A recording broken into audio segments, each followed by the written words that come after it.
He realized at 40 what his parents tried to teach him.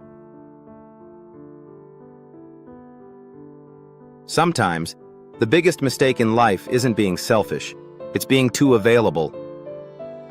And sometimes, we understand our parents' wisdom decades too late. John and Sam were good friends in school. They spent hours together every day. After school, Sam would often come to John's house.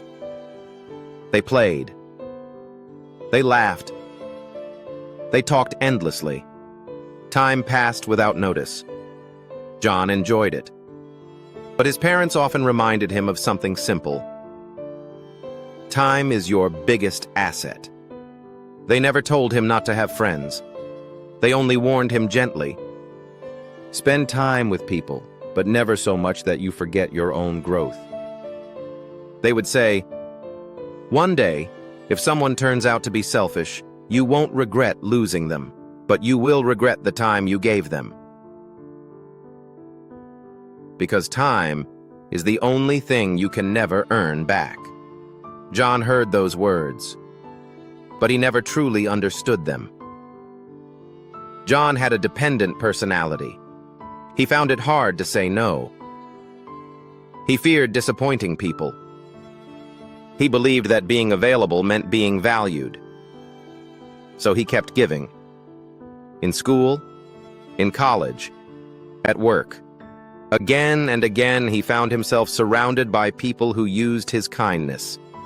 Friends, manipulators, colleagues who passed their responsibilities on to him. And every time he told himself, maybe next time it will be different, but it wasn't. Years passed. Opportunities were missed.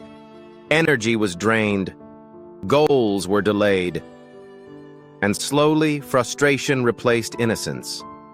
At 40 years old, after years of regret, something finally clicked. He wasn't just unlucky with people. He had never built boundaries. His parents were not warning him against friendship. They were warning him about losing himself. The problem wasn't kindness. It was the inability to say no, and that realization hurt. Because he could replace people, but he could not replace time. Sometimes we blame others for using us, but often the real issue lies within our personality.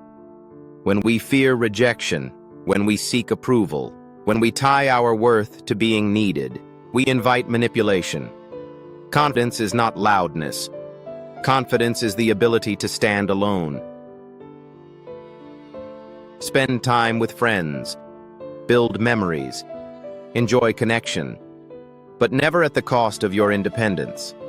Teach children not only math and science, but also how to say no, how to think independently, how to protect their time.